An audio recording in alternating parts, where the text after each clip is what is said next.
Hi everybody, it's Shannon, and welcome back to Major Impact Farm.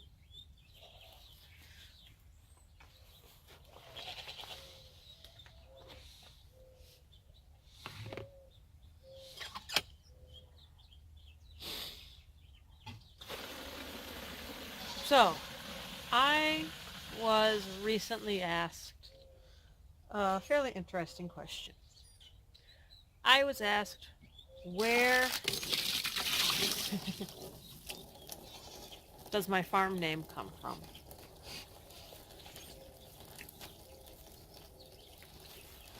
Well,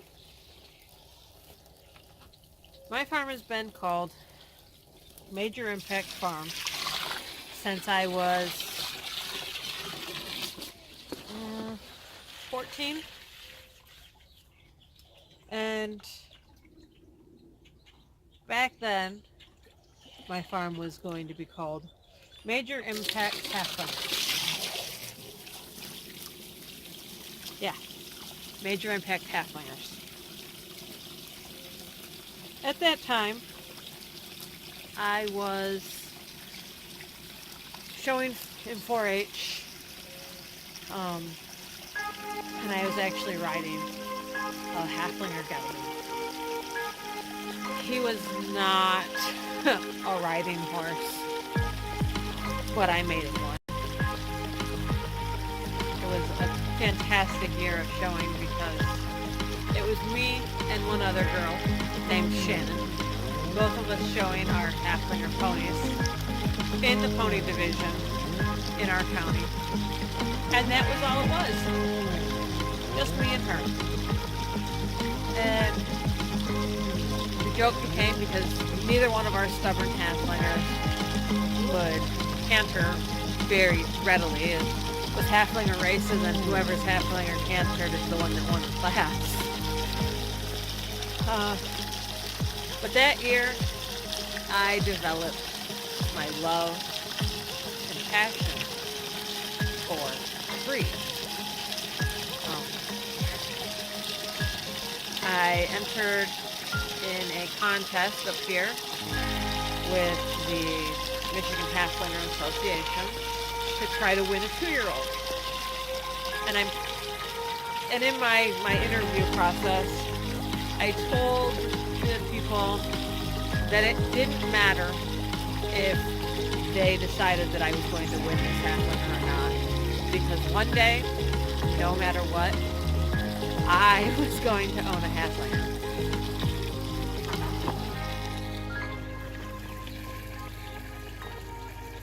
Guess what? I own a Haflinger. So, I didn't win that Haflinger. This is not the 2-year-old that I won. It's not. This is my snotty, hot mess of a Haflinger mare.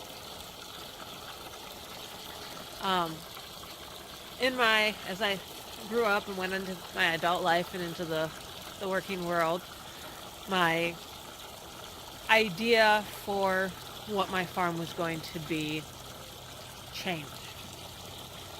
And my farm became Major Impact Farm, where impacting your future starts today. And the reason that you were impacting your future was because you had chosen me to work with you and your horse. The general idea was that I wasn't like any other trainer where you took your horse to them, dropped him off for 30, 60, 90 days, whichever it may be, and came back and they said, here, you have a rideable horse. No, what I did is I went to people's homes and I would work with their horse and I would teach them. And I would work with their horse and I would teach them, so that never once in the process did the owner not understand what they were doing. So that's how I was having an impact then. That's why we were impacting people's futures. We were impacting people's futures because of the connection that they were making with their horse. Me and my best friend together went out and did training very, very successfully for a short period of time. And then life, because that's what happens. The market in our area became slightly saturated with people who were out trying to do the same thing that we were. And it didn't seem to matter that we had been doing it longer and had the ability to say, here, these are the animals we've worked with. So, take a step back. I went on and worked at another farm and did wonderful things there at a breeding farm for several years. Again, life got in the way, and that changed what I was doing. Then the opportunity, I guess it's an opportunity, came to be here. This is the home that my mom bought just as I was going, or when I went off to college. So I moved back home, basically. And I had my horses here, and then her and my stepdad decided it was time for them to have a home that was theirs together, that they bought together and all that kind of stuff. And they said, you can rent this place from us. So I'm one of those lucky few homesteaders that actually rents their home. My situation's a little bit different because I rent it from family, but I'm renting. So I'm here on my farm. It's mine. I mean, it's not mine, but it's mine. And one of the questions that came along with why is your farm called Major Impact Farm is, what is the impact you are making? What's the impact I'm making? I'm trying to better myself, because before I can impact anyone else, I realize that I have to be better, and I have to be more.